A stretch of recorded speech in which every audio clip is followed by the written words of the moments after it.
Welcome, Daniel Mini T Williams, to my Patreon. Glad to have you on here, mate. Thanks for having me, bro. Like, seriously, it's fucking sick what you're doing. And yeah, like I said, I made them, actually. Thanks for getting me on. No worries, brother. So I just want to start off, like, how did you get into your martial arts journey? And what age was that? Fuck, man, as long as I can remember, like, we got home videos of my brother when I was born. He's basically running around like a gi, like a taekwondo gi or something. So I always felt like it's been a part of me. Like, my parents encouraged us to do martial arts. But my first martial art I did was karate. And that would have been about 5 or 6 years old. And then from there we did like taekwondo. And then from there we did like hapkido, something called ninjutsu. And then finally Muay Thai actually were advertised in our local community. And then, yeah, went to our first Muay Thai session, fell in love with it. Met Grant Wilkie, my first coach. you know Wilkie? Yeah. Yeah. Been meaning to catch up with him. Like, he's obviously, still around. Like, obviously still placed in my heart. Like, brought us into Muay Thai and looked after us, like, at real young ages. But obviously had a few issues himself. But, yeah, just a good brother still. Like, I still always had that respect for him. Do you remember the first time I met you? Do you remember that? Yeah, because we went to your... in the Kelmscott. Was it? Kelmscott factory unit area. Yeah, because... That was out old, it was old as fuck gym. Remember that one? Shit, yeah. That was crazy, yeah. Dude. Hayden was there too. Me and my brother, Jason Wardle was with us as well, because we were under Grant. Wilkie was there too. Yeah, he brought us. Yeah. So we trained in Willerton, where we are now. I would have probably only been about 10 years old. Yeah, 10, 11 years old. Yeah, we weren't in high school yet. Like, I've always heard about you, and like Grant always, freaking. Like, they train hard. Like, I remember just being shit scared, like, because we're gonna have to spy you or something. But yeah, it's just funny. Like, that's the earliest memory I have of you. When you first met, bro. So you remember that? Yeah, I thought you might not have remembered. No, I remember it. Kelmscott. Fuck. When did you have your first fight then? When you started training out on Wilkie, or was it? Yeah. So funny. Well, not a funny story, but basically what happened was Wilkie finished up. He had a gym called Jingzhou Siam Boxing, which translates to Australian Siam Boxing. And he was renting the Cowsock shed because Darren shut Cowsock, obviously had his illness, his cancer that he beat, what a fucking legend. And then that gym was empty, but Grant was like looking after that gym. I never knew that, eh? Yeah, he rented it off him. Yeah, that's crazy. Yeah. And then Grant broke away, and then Darren ended up reopening Cowsock. So I was training with Jordan at the time, and Jordan stayed on, but I was kind of like, I want to play footy, like, I'm not going to continue, kind of thing. Yep. And literally, like, remember a few weeks I haven't been at the new Cowsock, haven't been down there, haven't trained under Darren, like, properly. Yep. And then Jordan messages me and goes, bro, or calls me, he's like, you're fighting, you got to fight in 4 weeks. I'm like, what? So Darren's already matched me or whatever, and that was my first fight. And then I went back to Cowsock and then just trained for my first fight. How old were you then? I was 15 years old, year 10 or year 11. Yeah. And 2009. Shows. Yeah, Road to Supremacy. Back in that hole. The hole man. Yeah. Back in, that's in Morley or something, eh? Man, that was cool, man. So there was heaps of smashes there. So that was my first fight. I just remember being like so nervous for it. Like in the car ride there, I was so fucking nervous. So I'm like, shit. And ended up having a good fight. Like, to be fair, the guy I fought, like, probably hadn't been doing it as long as me. And just put the pressure on what I can remember. I'd love to see that fight. I don't have a video of it. I think Peter might have it. It's probably on VHS and video. My first fights were on VHS. That's how old we are, right? Old school as fuck. Shit. And so fucking done that, and then just got hooked, man. That's all my mind went to. Like, I was playing footy at the time, and then I just like, nah, this is what I want to do. Got to focus on one sport, Yeah. So you committed then. Yeah. Yeah, mad. What was the scene like back then when you were coming up? Shit, what was the scene like? Like at the time, I went to the Western Progression shows where everyone in WA were involved. Like your dad, Darren, fucking Riddler, Ron Parr, maybe? Ron Or something Parr, like that. Yeah. fucking. But it's pretty much everyone. So Brett Dalton. Brett Dalton. He was back then. He was going back then to it. That was sick. So I used to go to those shows. That was the kind of scene back then. I remember seeing. I was blown away by Chris Wyatt versus Rung Chai. Rung Chai came over to fight, and they were like the 57 kilo top dogs in Australia. That was supremacy, eh? Yeah. No, that was on the Western Progression show. Oh, okay. Kind of thing. I think you were supposed to fight or something, but the tie that they brought was too big. Oh, no, it was meant to be at 40 kilo and he was 45 kilos. Like, bro, 5 kilos is enough when you're big, not when you it's a lot of weight, you know? Dude. You weighed in 5 kilos. I remember that show, yeah. And he fought Hayden Star Maria, I think. He fought, the tie ended up fighting him and it was a good tie. So yeah, it was pretty good. I remember that, eh? Anyway, Rung Chai, man, I was like, fuck, he's doing these jumping push kicks, like just, he wouldn't leave the surface too much. I was like blown away, like, fuck, this guy's hell good. But I think they had a draw or something. I think Chris might have won that fight. But that was the scene, like the Western Progression shows. I fought on the Road to Supremacy. Yeah. And they're the kind of memories I have, like Eugene. These were like your first 1 to 10 fights. Yeah. Up and coming and stuff. Yeah. And local shows, eh? Yeah, Eugene Eckelboom, he was like the main event most of the time. Yeah.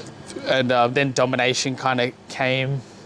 They did that Horde, the K9 Association. You fought Mitchell Seth. That was a hectic fight, eh? Yeah. That was a good show, that one. Eh? Yeah, man. Fucking event. Brett fought the crazy Afghan. That was a good scrap. Brett, I thought he was going to get, Anyway, hearing about this dude come from a war-torn country, had scars on his back. But Brett just obviously kept the pit pressure on him and just, won that fight. Jordan had a fight on there as well. Like there's just a lot of the old school. For me, that's the old school anyway. That sort of time. We're all up and coming sort of at that time, you know. That sort of Roy, me, you, Jordan. You know, it was that new crop coming up. You know. That's it, bro. Yeah. That's Good, eh? the new generation. Yeah, man, pretty much. Going on from there, like, you had your first 10, 20 fights, like, was there a moment where you were like, I can make it in this sport, like, I'm going to make a career out of this and commit to this sport, you know what I mean? Did you have a moment like that? Man, it's a hard one to say. I don't think I had a moment because I knew I always wanted to do it, but I remember just thinking my goal was to get a state title and then I probably might not fight again. That was kind of my mentality, like get a state title, then whatever happens after that. The world title was never like in the vision kind of thing. It's just like, get the state title. Step by step.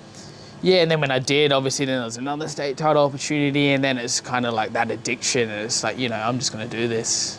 But I never had that feeling in my stomach where I want to be like, I'm going to be a world champion. Because I looked at, man, even going to Thailand as a kid and like I always heard about the Lumpini champs, I never would have thought, like they're different level. I'm like, man, these guys are training from 6 years old, morning and night. It's a big wake up call, hey? Yeah, there's... Go there and get manhandled by fucking 20-year-old, 18-year-old kids and you're a grown man. Dude, I'm like, I'm just happy doing the Western thing in Australia, get a state check, that's sick. Like I never thought, like I never put myself, I'm never going to be on their level, so it's never going to happen kind of thing. But obviously you keep fighting, you keep loving it, and then you keep testing yourself, and I'm still on that journey now. It's like you're learning a lot every fight. Stepping stone, eh?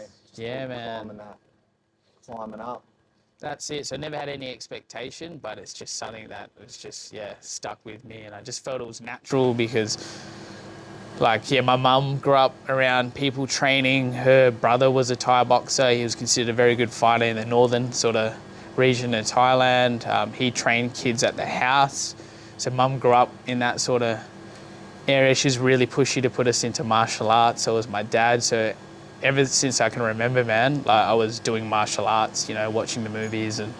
It's bizarre because normally the Thais are a bit, you know what I mean? They don't really Yeah. They don't really want you to go down that way because they're like, oh, you're getting hit in the head and all that. They want Yeah. you to Which is get a good education instead of my doing mum. fight sports, like that. The Thais are like, Oh, they shun it a bit, 100%. eh? She looks like her family, they look down on it. It's yeah. like a poor man's sport. Yeah, it's a poor man's sport. Don't. Yeah. So It's my. like a lower class sport, and soccer's like everyone wants to be a soccer player. It's like Yeah. wild, eh? Dude, literally, so my uncle was the black sheep of the family because he wanted to do Muay Thai, but his dad, so my granddad, was like, apparently like disowned him because of it. Like, you shouldn't be doing this, you should be going to school kind of thing. We're a wealthier family in Thailand, which they weren't, like still living in the village, but he had the opportunity to go to school, but he just wanted to train, he loved it. And he always used to come back from his fights, try give my granddad money, but he'd just chuck it on the floor. He just said, nah, I know, don't even want to know you kind of thing. So he felt that. My mum always she's always threatened that to us, like, don't end up like your uncle. He was a crazy Muay Thai fighter, drug addict kind of thing. Like, I don't want you doing that. I don't want you fighting. I like you training, but I don't want you fighting kind of thing. And you kind of got to push that aside. And then, You do what you want. yeah. Mummy says don't matter. Yeah, but I still did my school as well. So she Yeah, couldn't say yeah. anything. I was still you're doing doing what both. she wanted kind of thing. Yeah. And she it's funny, like she says, like, don't want you fighting, but if I'm at it, like, even on the footy field or whatever sport I play, even in the fight nights, like, I usually block out the crowd, but I can kind of always hear, like, Mum's probably the craziest one there screaming. She gets right into it, but she acts like, no, I hate you doing it kind of thing. And then you hear her like talk about it to her friends. Oh, my son fights kind of thing. It's like But a she's love-hate relationship today. yeah. It's wild, brother. Where have you fought over the world? Because you sort of went into K1 a little bit. Yeah. You sort of went in Japan. You went to Japan, fought in the scene over there. Yeah, Where I have you fought Japan 3 times. Yeah. I've fought Thailand, fought in Malaysia a couple of times, mostly Asia. Like I was in Europe for a little bit, like training, working at gyms there, but a fight never eventuated, so I didn't get to have a test over there. But it's mainly just been Asia, man. Japan was sick. Like that, getting that first call up for a kickboxing match on the Rise show, my first international fight would have been 20 years old. That was sick. I definitely thought I won that fight. Big shows but there. Big production, eh? yeah, It's another level, isn't it? it is like back then. Rise, I think it was like I can't remember booming, what man. number Rise it was, but it was very early. Yeah. And then That's a big like show.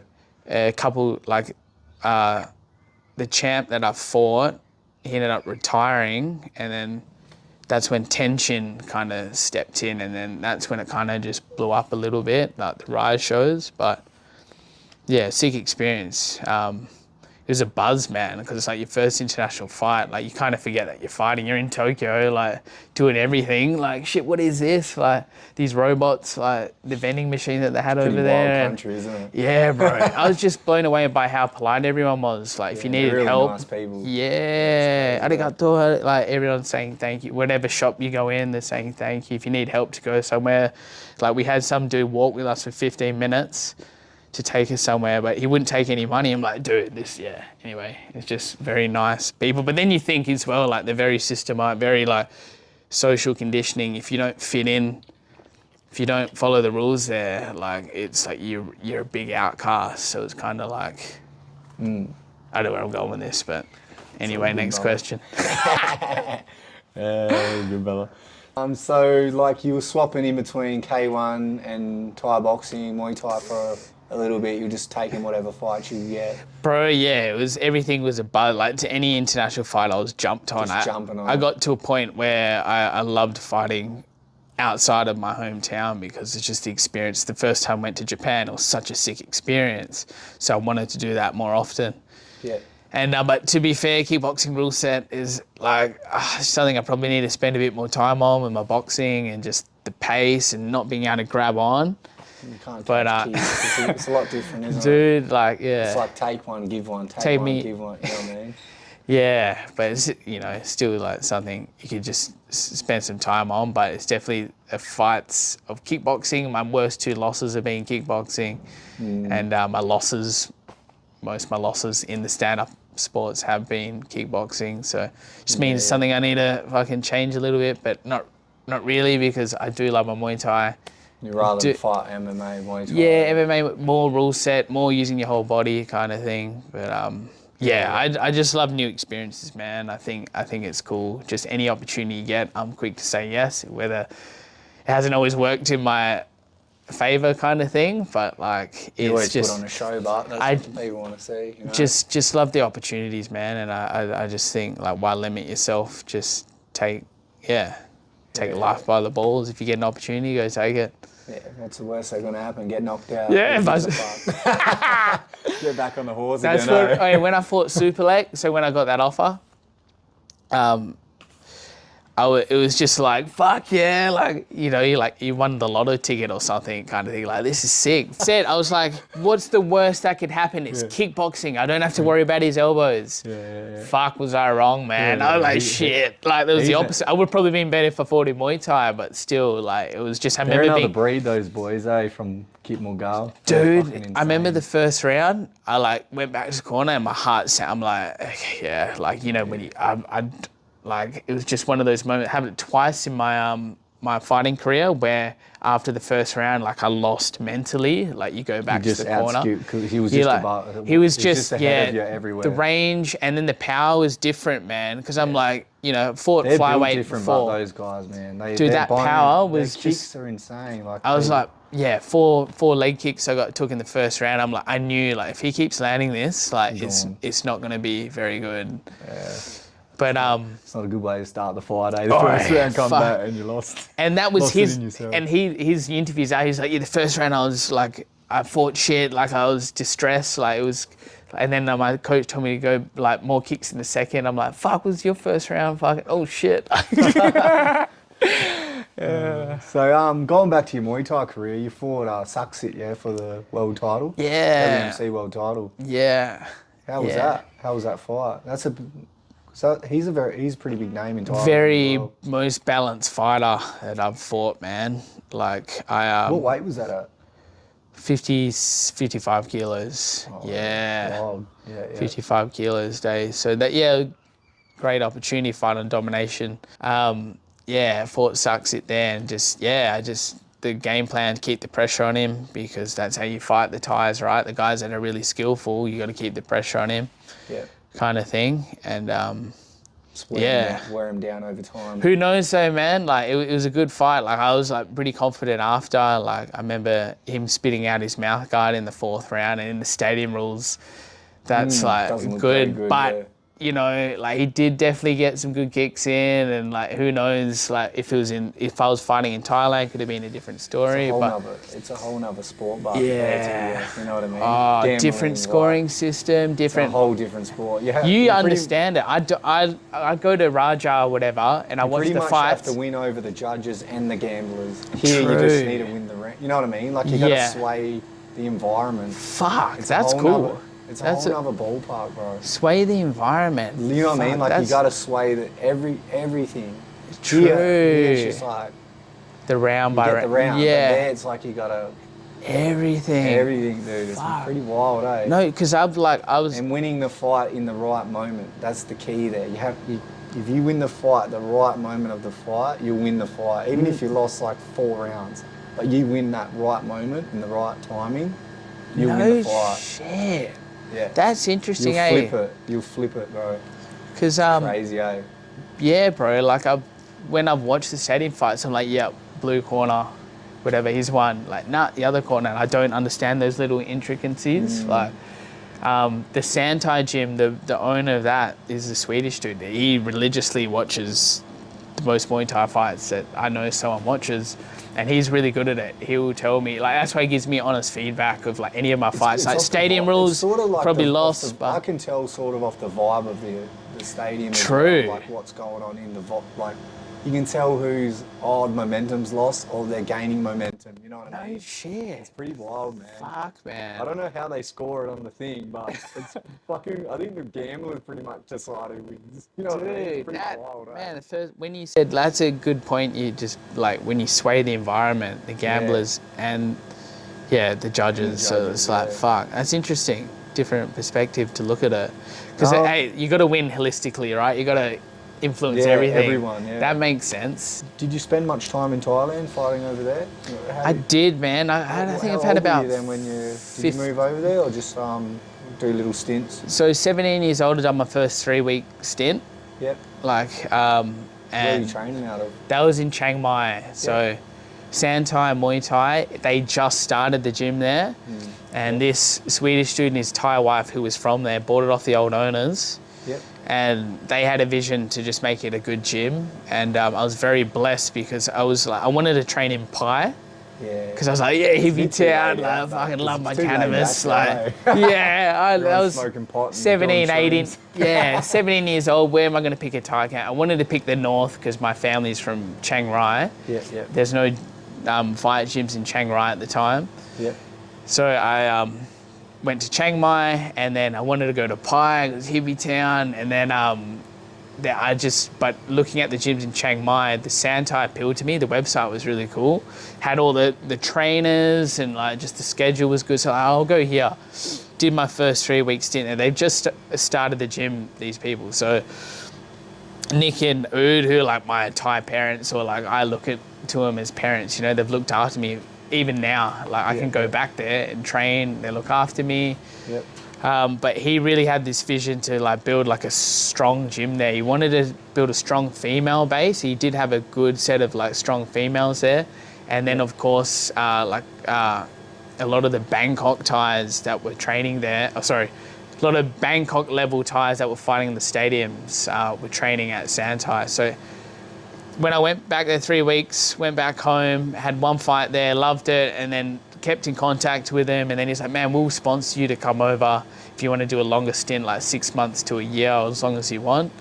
Yep. And I was studying at the time and talked to the family. And then anyway, just decided, you know, I'll do my first 6-month camp there, stop my studies, saved up a bit of money, had a fight, and then used that money, saved up a bit of money. I was cleaning windows as well, doing everything I can just to go over there. Yep. And then did that first 6-month stint, and that's where I felt my level just really jump, because I was fighting every 3 weeks. Like, it was, you know how it is, right? That's training morning and night, fucking, that's all you're there for.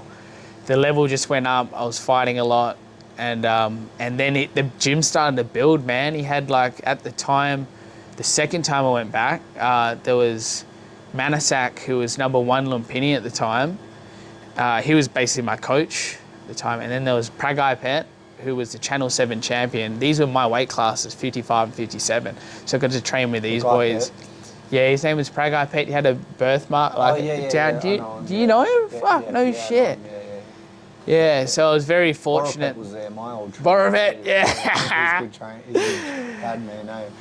He was up there for a while. Yeah, so Thailand Pinson Chai was my main pad holder. They were all like FA group, right? He moved up there, Yeah, so it was really cool. Like, there was just a good, solid level of training in Chiang Mai. I love Chiang Mai.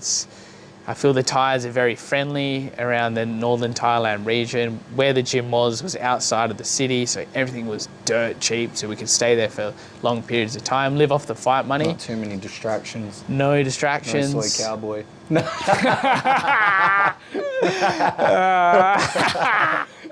Oh, that's classic. Classic, eh? No soy cowboy in Plaza. But, there's a party fucking scene wherever you go in the world, but less. Yeah, way less, man. Bangkok. Like, and because I love the gym, like 20 minutes, 15 minutes one way was party town, Chiang Mai city. 15 minutes the other way was like Doi Satep. Oh, sorry, not Doi Satep. Can't remember the name, but it was like the hot springs, and it's just all mountain hills, like the north, like the cold north. Yeah. So I was very fortunate to go back to my long stint at a very established gym that had high level fighters there, and I got to train with them for 6 months. Went back to Perth, finished off some of my studies, didn't finish it off, continued it, and then I wanted to go back, so I went back the next year, done the same thing, deferred my studies, went for another 6 months. And then had a fair few stints over there. Yeah. Sporadic. Good couple of years worth of just going back and forth kind of thing, and like just new, man, like that, you know, you train, eat, sleep, like you're just around that training, the pad holding. What do you think it is? I think for me you've got no other focus than fighting. You've got Yeah. razor focus. You don't have any Yeah. other distractions. Oh, There's no man. bills, there's no job, there's no this, that. Yeah. All you do is train, fight, train, fight, train, fight. Exactly. Everyone leaves you alone. And you like, fight every 3 weeks. pretty much. Exactly. 21 days, bang, bang, bang, bang. And I stand by, like, the best place to learn where your skill level will jump is when you actually get in there and you test, you jump in the ring. So to be able to do that regularly and fighting in all the regional shows, like fucking in the countryside, like that was sick, man. Like, Yeah. you never know who you're All going to the get. festival You're shows going to and get that, some fucking crazy Out in the cunt province. Yeah. or some flop. Like, Yeah. it was just, man, it was like always like, It's the lottery. who am I going to get today? Is it going to be some fucking demon who's going to elbow the fuck out of me? Or is it just going to be someone who's probably just going to Lay hit down. him hard and he doesn't like the pressure because that's, how you got to fight the ties. Yeah. They're technical as fuck. They've been doing it for too long. The timing's good. Go forward. And then, definitely some ties that put it on me. Got some scars from them still. And then some that were, oh shit, like fuck. Surely you can get up from that, right? Did I hit him or what? No. Yeah. Some of it's like that, eh? You're like, fucking get up, mate. Yeah. Bit Fuck. disappointing, eh? You train 3 weeks, 4 weeks, and then just fall on the floor. You're like, fuck's sake. And then just as like how random it was too. Like you finish your training session, like, hey, there's a fight for you tonight. Do you want to fight? Like, oh yeah, all right, fuck, just go jump for in, it. eh? Yeah, a couple of days notice. 24 Yeah, hours, man. bang. Yeah. It's cool, man. And like just no pressure, just jump in. They match the same like you say, you're the same. Like, dude, that guy's he's fucking massive. You Yeah, sure? yeah. No, he's same. He's 60 kilo. You fucking Yeah. Thai style, eh? Fuck. Anyway, going on from there. So, like, you got your world title. You got a few belts in Muay Thai. Beat some good people. Then, what was the reason to transition into MMA? Good question. So MMA is something like fucking blockbuster Did you get a videos bit watching. Did you get a bit bored of Muay Thai? or It that was a bit. I think, man. So I fought in the K1, unsuccessful there, Yep. and I saw the pay scale of everything, and I'm just like, even if you were a champ there, you still can't live off that. I'm like, fuck, my weight class, right? That was the pinnacle, 55 kilos. Like yeah. there wasn't much. Anyway, and then I just thought. I kind of got a bit of a heart drop kind of thing because I'm like, man, if I want to do this as a living, like I can't. Like I want to live in Australia kind of thing. So that was a big factor for it. But at the same time too, like I guess it was that bit of repetition. With, I wanted to try something new. Like I've always been very sporadic with a lot of my sports and in life in general. You've seen I'll take different fights kind of thing. Like I like the experience of doing new shit. So MMA was something I always thought, once I've done my Muay Thai career, I'm going to jump to MMA. It was always in my brain, like, ever since I was a kid, because watched the blockbuster videos, fucking... Yeah. what's his name? That big fucking... Don Fry, Mark Massey, Don Fry. all them old school guys. Daddy Cook. Tank Abbott. Tank Tank Abbott was Abbott, just yeah, this fuck, big fucking yeah. beefy pub brawls. Like, Wild, eh? yeah, so I'm like, oh, I like that idea. Like, it's a full... It doesn't matter. It's like a Like, street fight, bro. yeah, used to. You're locked in the cage. Whoever wins, wins. I liked that sort of idea. Like Really raw, You can do, eh? real raw. So MMA has always drawn me to that. Yeah. And then unsuccessful in the K1, and then so I was like, all right, I might actually like spoke to Darren kind of thing. He's like, Darren's cool. Like, do whatever you want. Like, go with your heart kind of thing. And then just done just decided I want to do MMA. And another big thing too, where I lived, literally 2 minutes from my house, a new MMA gym opened up. Yep. So I'll do the trial there, and I kind of liked it, man, because I got my first jiu-jitsu lesson. I got subbed by this girl, like 48 kilo girl. Like I remember just I don't want to grapple her. I'll go light kind of thing, full chauvinist, like. And she fucked me up, bro. I'm like, what is this sport? This is weird. Go to the next another person. game, He looks skinny, like nerdy dude. I'm like, what the fuck? Yeah. And it kind of just stuck with me. So I just kind of like, fuck, I want to give this a go. And then, when you start something, I want to give it a go. Like, I don't want to just do it a little bit and come back. Go all in, eh? Yeah, and in my head, I was like, I'm going to stick to MMA. And then when I'm retired from that, I'm going to come back, fight, and finish off in domination again. Like, just fucking have like 1 or 2 fights when you're older. That was my mentality around it all. But obviously, yeah, the one championship opportunity opened up with Rodtang, took that, and I'm like, fuck, I just want to fight Muay Thai again.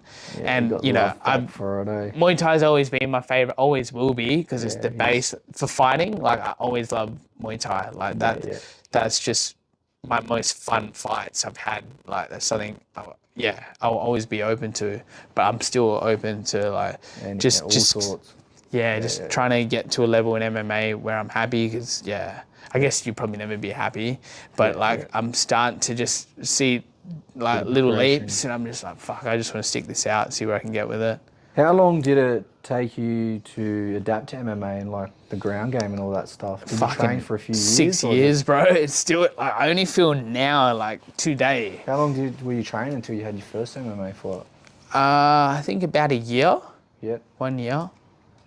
Yeah. And it was on and off too, because like jiu-jitsu was a hard one to adapt to with the ground game, because I kept getting injured. Never got injured too much in Muay Thai, amount of wars. I find a lot of people pop knees or... the old Muay Thai body. One little tweak and bro. you got a massive injury, go. Fuck, man, the amount of knee injuries, just the amount of knee injuries, and then the neck and the ankle. Like, man, I've never been injured so much in that sport. So it's hard to like gain skill, because trying to get through these hurdles all the time. Yeah, and but I feel like today has been like, I guess, a better avenue, because like I've only just started wrestling, man. Like, done an actual class where I've stuck it out.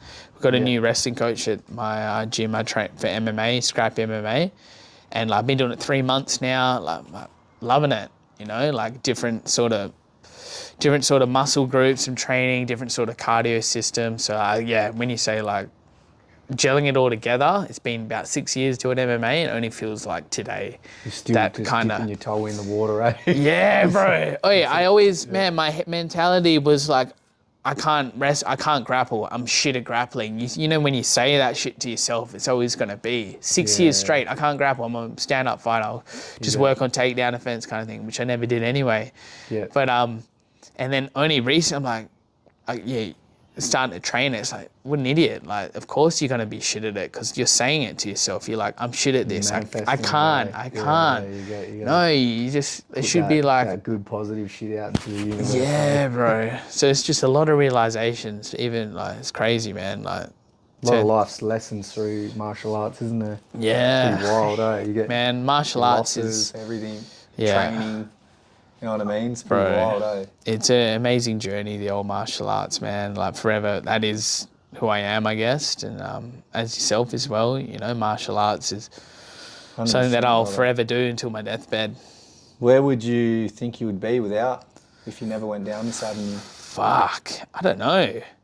Like, you'd think you'd find... Not really, because I think it's, fuck. It's such a big part of your life, eh? Yeah, if I had to put a limit on it now, like, like... Who knows? Partying, man. Partying. Like, what else do I love outside of martial arts is partying. So, of course, probably do that more. Lads. and that's probably not going to be a good route. But who knows, man? Like, it's hard one, the old, like, if that wasn't there, like... It's definitely a lifesaver for a lot of people, isn't it? Yeah, man. It's like, that's what gets me up in the morning. Like, first thoughts I have is like the training or what I'm gonna do. Like, it's just such a life. It's me. Yeah. And I had that war with myself after the last fight. It was such a realization. Like, that is how I define. I didn't really define myself as like a fighter or a martial artist, man. Like, I thought I into other stuff, and then after that last loss, I'm like, fuck, man. If I can't do this anymore, like, this is my identity, like, shit. Like, don't run away from it, like, own it. Like, live for it, because you've only got a short window. Yeah. You could get major injury tomorrow. Yeah, fighting, 100%. But martial art, you gotta do it while you can. Yeah, as much of it as you can. Yeah, for fighting, that's it. But I'll always be involved with it, like coaching, fucking, whatever. Like, but before once I finish my fighting, I'm gonna get into gardening, or I'm going to do this. But like, it was such a weird thought to have after that. Like, after that last loss, I'm like, fuck, this is my identity. Like, what if I don't do this anymore? It was weird, but anyway. A lot of fighters struggle with that. in retirement, hey? First time I Have actually you ever understood thought it. about Dude, I only understood it that? the Have last you got one. an exit plan, or you haven't really thought into it too much? I didn't think of it until now, kind of thing. Because it's But not forever, is it? nah, but I still think you find your identity, like you people go into coaching, you're still involved with it. Whatever it is, you're still involved with martial arts. I always will be, but I didn't think I would be. I think once I'm done fighting, I'm going to do other things. But like, nah, I had that realization the last Sort of fight. becomes like, part of you, you know? yeah. I like is. being in the gym. You feel yourself, you know what I mean? Like it's Yeah. just hanging So- out with the boys, training, getting strong. Like, it's fucking sick, bro. Even True, man. holding pads. And after fighting, you redefine that. Okay, you're not a fighter, but you're still a martial artist. Like you don't have to be a fighter to be a martial artist. Like you can Passing be on your knowledge. passing on the knowledge. Fucking sick what you're doing, man. Like Yeah, that's what I would want to do as well after. Like just Yeah, yeah. pass on the knowledge and yeah, stay with it. Fucking see how the sport develops, and you know, it's cool like how it is developing now. Yeah, man, for sure. I just want to go back to like, so you did MMA for a bit, and then tell us the story of how you got into One Championship. Yeah, well, You told man. me off camera, but yeah. How Man, did you get onto that? Always been on my mind, like One Championship, especially when they done all the three sports. I was like, fuck, wanna fight on one day. And even Darren, when they started the Super Series, like you know, like they were hassling you for a bit, like they wanted fighters. People from Perth were going over to fight the Super Series. Even Darren's like, one phone call will get you in there. Like, but I was like, I'm doing MMA. Was stuck with that, and then it was the COVID times, no fights, no nothing. Like, felt myself sinking a little bit because, like, I'm sure a lot of people were the uncertain times. Like, you can't do your career, so That's it. a lot of drinking, a lot of like, yeah, just socializing kind of thing. And then was at the pub one night, a bit pissed. I remember telling my coach Jason, the strength and conditioning coach, I'm gonna email One. I reckon that they need fighters on their show. I got a Thai citizenship. They're doing shows in Thailand. I reckon this is my time to get in. And he was like, no, don't email him, like kind of thing. And I did that night. Don't remember what I said, but just gave him a brief history of what I was. Like, I can do all sports. Like, I'm doing MMA at the moment, but I can do all sports. And then 10 days later, got the call from Timo. Oh, nice. He messaged, I deleted all my Facebooks and stuff like that. Yep. And he messaged the float page where we are now, Altered States. He tracked you down. And he's like, hey, mate, got your email? I'm like, email? Oh, yeah. Hey, yeah, this is because I was like, this is a surprise speaking to you. First, it was like, hey, I want to chat with you. Show my partner, walking the dog. And I was like, this is One Championship, fucking wanting to speak. She's like, take the call. And we're walking the dog, calling him. And I said, wouldn't it be funny if they offered me Rod Tang to her? Yeah, mad. And then, yeah, and then I'm like, this is a surprise. He's like, what do you mean it's a surprise? He emailed us the fighter interest page on the One Championship website. I'm like, oh yeah, like, fuck yeah, that's right. He's like, so, you want to fight, right? I know you want to do MMA, but there is a Muay Thai opportunity. I'm like, yeah, I want to do everything. And he's like, okay, talking a bit. And I just had that feeling like, fuck, I think they actually are going to offer me Rod Tang.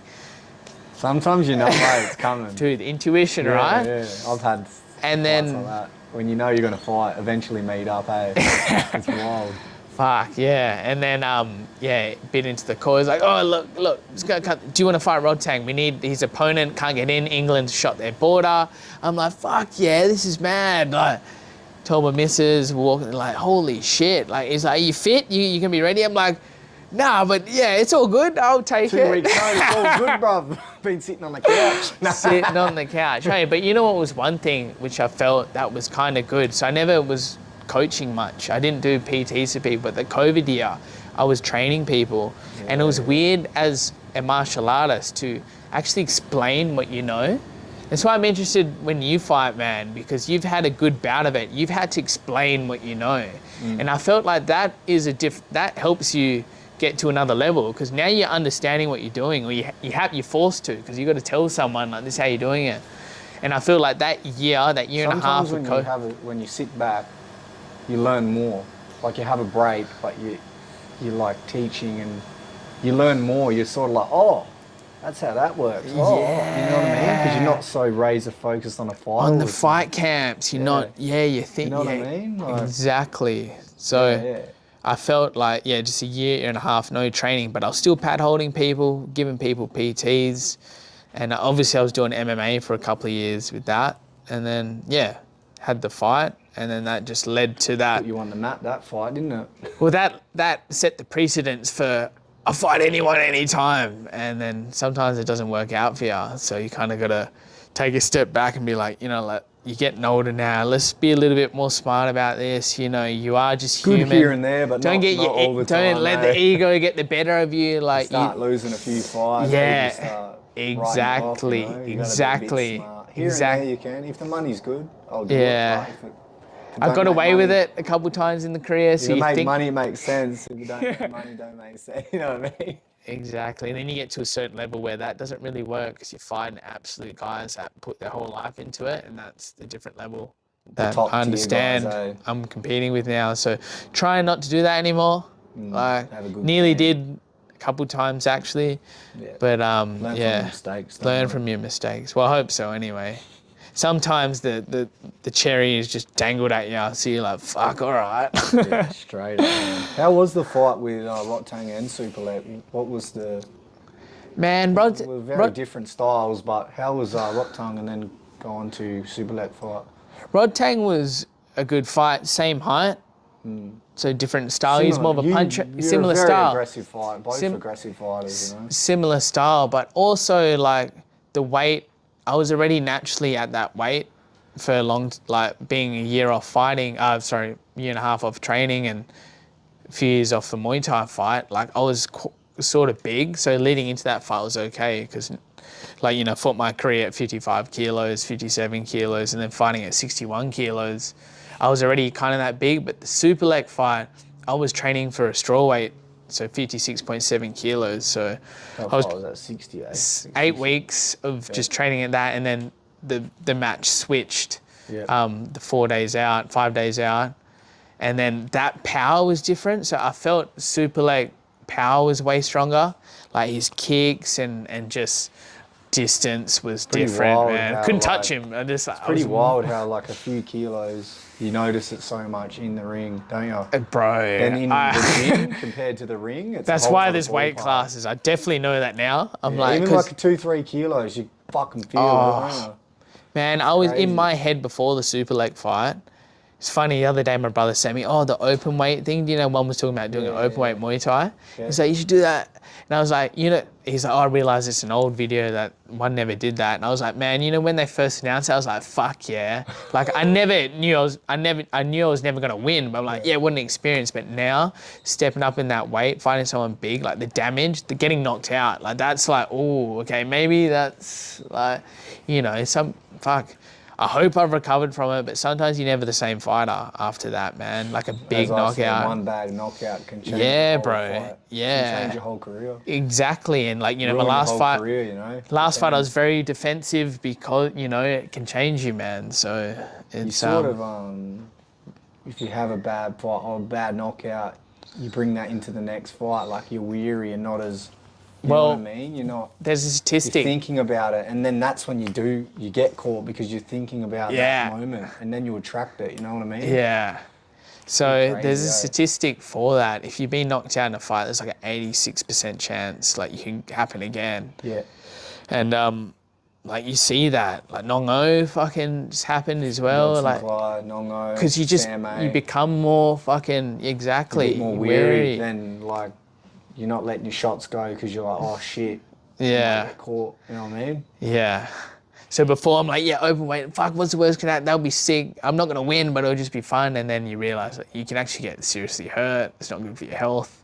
Exactly. So and I definitely know that now. Fighting super leg, like there's weight classes for a reason. And that cunt's big, bro. He doesn't even make weight. He misses weight all the time. Like I just definitely like being straw weight for that fight. Yeah. Up until the last week, you could just, the power difference and everything, man, was just like, yeah, that was different to the Rodtang fight. The power felt the same. Just from that extra couple of kilos, eh? Yeah. Yeah, yeah. Looking at your whole career, like what has been your highest highs in your career and your lowest lows? 'Cause, Well, you have your highest highs, and then you get your when you lose or you're knocked out. Like, yeah. what's your highest high and lowest lows? So getting stopped in an MMA fight, that would have been one of my lowest lows because, and with the kickboxing one with when I went to Chiang Mai, so my two no, Super Leg got stopped as well. So the two stoppages have been a kickboxing match. They were pretty shit. But then the MMA one where I got, like, the ref stopped it, I felt all right, but I was taking a bit of damage. And that was shit because I think it was a low point in my life because it was just like the shoulda, coulda, woulda, like, thinking like, fuck, that was the worst camp I ever did. Didn't do one hard session for it. Fucking did not respect this guy at all. Like, beat a guy easily that he lost to, thinking like, Just underestimated him. That's a underestimated big problem massively. in this sport, eh? Didn't You do have my it fight time and camp, time again, don't you? man. And You can't underestimate anyone. even today, I'm like, oh man, I just like, yeah, just that regret and that guilt kind of thing. Yeah. Japan, the same thing. Like, that was the fight where whoever wins that will fight Takeru for the K1 world title. Probably, thank God. Probably good because that Takeru is a beast. But anyway, for that French dude, same thing. He's only had like 8 pro. Like, I'm gonna wipe this guy. And doing all the interviews in Japan, like, there's no, like, if I don't knock him out, I'm gonna buy everyone ice cream. First time I was a little bit cocky with a lot of my shit. Like, Get humbled real quick in this got game. humbled first round, got knocked out. I even said, like, no one can knock me out. I always get back up, and knocked out. And remember being in the back change rooms, kind of like, am I going out to fight? Like, you just fought. I'm like, fuck, it sunk. Like, I got knocked. And then after that, it was just kind of a shit time, man, because your identity, like, everything you thought is just 180'd on you. You got to rebuild, eh? Yeah. Get those setbacks, learn your mistakes. Then you got to start from scratch, rebuild. Yeah. It's pretty wild. Same with the MMA one, because I just feel like there are opportunities that I could have grasped on. So if I won the K1 one, that would have been fight against Takeru, like, for the K1 title. And then if the MMA one too, I was in the top 5, and that would have set me up for, bigger fight as well. Yeah. And just kind of felt like I just threw it away. But I guess it's a learning curve. Good character building. Yeah, you learn from that shit, eh? Yeah, That's well, what you'd you hope learn. so anyway. I thought I learned from the Japan one, but I didn't. 5 years later, done the same thing. I got that 50K bonus the fight before that. Didn't respect this guy. Didn't do the camp because I'm like, I've been fighting all year. I'll be fit enough anyway. This guy's not as good as me.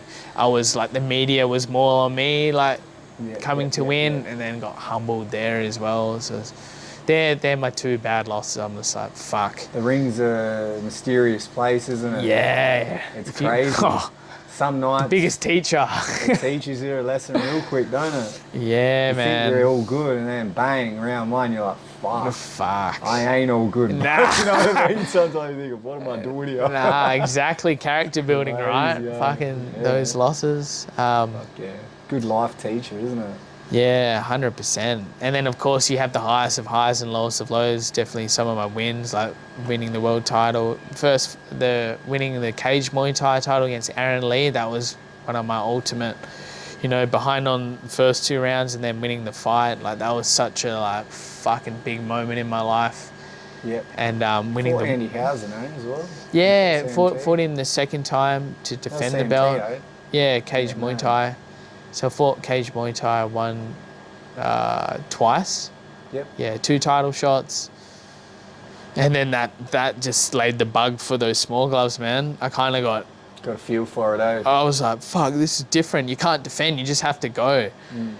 And you can definitely defend. Like, it's funny, all my 2 knockouts are like actual KOs where, like, shit, you obviously out unconscious for a little bit. Have been in kickboxing in the big gloves.